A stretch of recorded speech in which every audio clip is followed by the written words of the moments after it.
നമസ്കാരം. കേരള രാഷ്ട്രീയത്തിൽ ചരിത്രപരമായ വഴിത്തിരിവാണ് സംഭവിച്ചിരിക്കുന്നത്. വർഷങ്ങളായി ഇടത് വലത് മുന്നണികളുടെ കുടുക്കിൽ കുരുങ്ങിക്കിടന്ന കേരള രാഷ്ട്രീയത്തിന് പുതുവായു പകരുന്ന നിർണായക നീക്കമാണ് ബി.ജെ.പി നടത്തിയത്. 2020 എന്ന ജനകീയ രാഷ്ട്രീയ പ്രസ്ഥാനത്തിന്റെ എൻ.ഡി.എക്കുള്ള പ്രവേശനം വെറും ഒരു രാഷ്ട്രീയ പാർട്ടിയുടെ സംയോജനം മാത്രമല്ല, കേരളത്തിലെ രാഷ്ട്രീയ ഭൂപടം തന്നെ പുനർരേഖപ്പെടുത്തുന്ന ഒരു ശക്തമായ പ്രഖ്യാപനം. വെള്ളിയാഴ്ച പ്രധാനമന്ത്രി നരേന്ദ്രമോദി തലസ്ഥാനത്തെത്താൻ ഇരിക്കവെയാണ് ബി.ജെ.പിയുടെ നിർണായക നീക്കമുണ്ടായത്. വരാനിരിക്കുന്ന നിയമസഭാ തെരഞ്ഞെടുപ്പിൽ വലിയ മുന്നേറ്റം ലക്ഷ്യമിട്ടാണ് ബി.ജെ.പിയുടെ ഈ തന്ത്രപരമായ നീക്കം.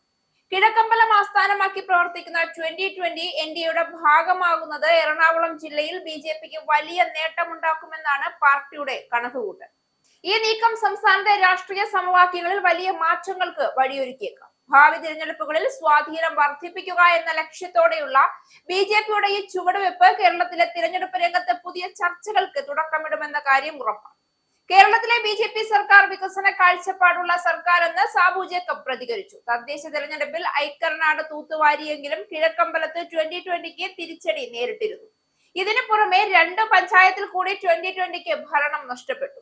ഭരണത്തിലുണ്ടായിരുന്ന കുന്നത്തുനാടും മഴുവന്നൂരുമാണ് 2020 ഭരണം നഷ്ടപ്പെട്ടത്. എന്നാൽ തിരുവാണിയൂരിൽ ശക്തമായ സാന്നിധ്യമാകാനും 2020 അതേസമയം കിഴക്കമ്പലം പിടിക്കാനും ഇടതു വലതു മുന്നണികൾ നടത്തിയ പരീക്ഷണം ഭാഗികമായി വിജയിച്ചു. 2020 സ്ഥാനാർത്ഥികൾക്കെതിരെ സ്വതന്ത്ര സ്ഥാനാർത്ഥികളെ പോരിനയച്ച തന്ത്രമാണ് ഇത്തവണ പരീക്ഷിച്ചത്.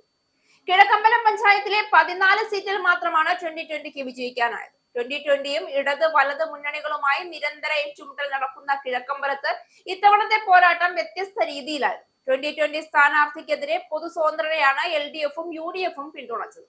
2020യുടെ കോട്ടയിൽ തന്നെ വിള്ളൽ വീഴ്ത്താൻ എതിർപക്ഷത്തിനായി എന്നത് വാസ്തവമാണ്. അതേസമയം കൊച്ചി കോർപ്പറേഷൻ പിടിക്കുമെന്ന് പ്രഖ്യാപിച്ച് 50ലേറെ ഡിവിഷനുകളിൽ സ്ഥാനാർത്ഥികളെ നിർത്തിയെങ്കിലും 2020 കാര്യമായ ചലനമുണ്ടാക്കാൻ കഴിഞ്ഞില്ല. വികസനവും ഭരണപരിഷ്കരണവും മാത്രമാണ് രാഷ്ട്രീയത്തിന്റെ കേന്ദ്രബിന്ദു ആകേണ്ടതെന്ന് വിശ്വസിക്കുന്ന 2020 ആദ്യമായിട്ടാണ് ഒരു ദേശീയ മുന്നണിയുടെ ഭാഗമാവുന്നത്.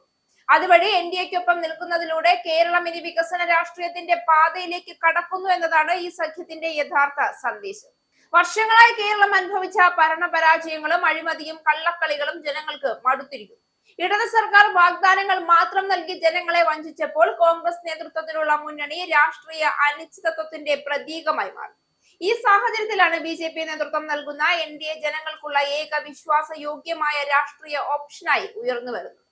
2020യുടെ എൻ.ഡി.എ പ്രവേശനം ആ വിശ്വാസത്തെ ഇരട്ടിയാക്കും. പ്രധാനമന്ത്രി നരേന്ദ്രമോദി കേരള തലസ്ഥാനത്തെത്തുമ്പോൾ ഈ രാഷ്ട്രീയ നീക്കം യാദൃച്ഛികമല്ല. വികസനം എല്ലാവർക്കും എന്ന മോദി സർക്കാരിന്റെ ദർശനത്തിന് കേരളത്തിലും വ്യാപകമായ പിന്തുണ ഉയർന്നു വരുന്നു എന്നതിന്റെ തെളിവാണ്.